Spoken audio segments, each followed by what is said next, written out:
Hello दोस्तों, आज हम बोलेंगे संपादक के डिक्टेशन 80 वर्ड पर मिनट की स्पीड से।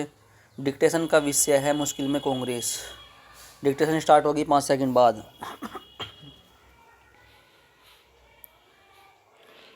स्टार्ट। जब उत्तर प्रदेश में समाजवादी पार्टी और दिल्ली में आम आदमी पार्टी से समझौते के बाद कांग्रेस अन्य राज्यों में सहयोगी दलों के साथ सीटों के तालमेल की उम्मीद कर रही थी, तब केरल में वाम दलों ने अपने प्रत्याशी घोषित कर उसे झटका ही दिया। केरल में सत्तारूढ़ वाम दलों में से पहले भाकपा ने वायनाड समेत 4 सीटों पर अपने उम्मीदवार घोषित किए। फिर माकपा ने 15 सीटों पर अपने प्रत्याशी तय कर दिए।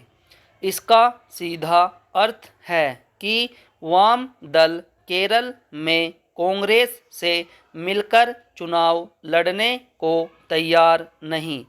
चूंकि राहुल गांधी अभी वायनाड से सांसद हैं, इसलिए उन्हें या तो वाम दलों के खिलाफ चुनाव लड़ने का साहस जुटाना होगा या फिर अन्य किसी राज्य में चुनाव लड़ने जाना होगा।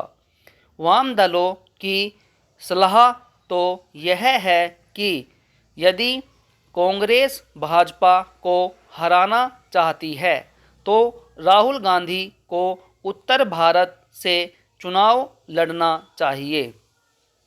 उत्तर भारत में उनके लिए कोई सुरक्षित सीट तलाशना एक कठिन काम है, चूँकि पिछले चुनाव में वह अपनी परंपरागत सीट अमेठी से चुनाव हार गए थे।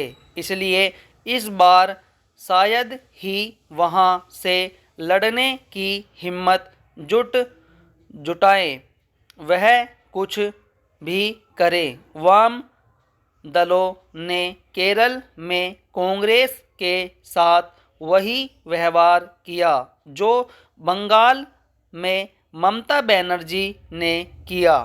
उन्होंने भी यह कहकर कांग्रेस से तालमेल करने से मना कर दिया था कि बंगाल में ऐसा करने की ज़रूरत नहीं। उनके इनकार का एक कारण यह भी रहा कि बंगाल में कांग्रेस वाम दलों से मिलकर चुनाव लड़ने को तैयार थी और उन्हें ये दल फूटी आंख नहीं सुहाते। कठिनाई यह है कि बंगाल में वाम दल ऐसी स्थिति में नहीं है कि कांग्रेस की नैया पार लगा सकें। विपक्षी दलों के मोर्चे INDIA की बैठकों में बढ़ चढ़कर भाग लेते रहे। वाम दलों के नेताओं ने एक तरह से कांग्रेस से राजनीतिक छल ही किया।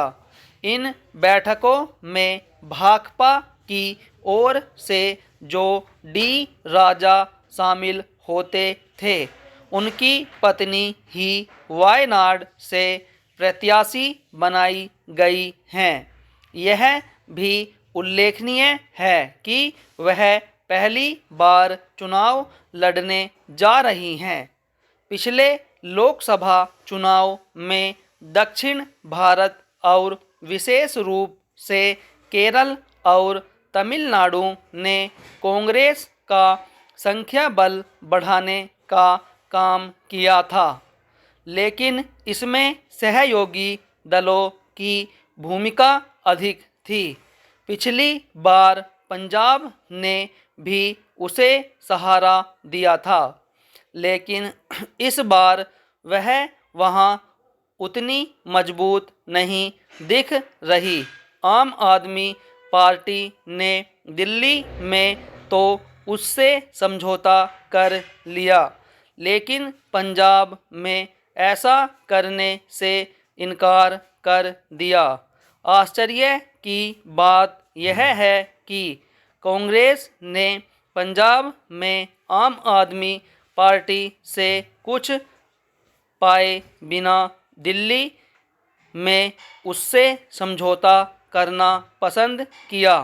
दिल्ली में भी उसे केवल 3 सीटें लड़ने के लिए मिल रही हैं, जबकि पिछली बार 5 सीटों पर उसके प्रत्याशी दूसरे स्थान पर रहे थे।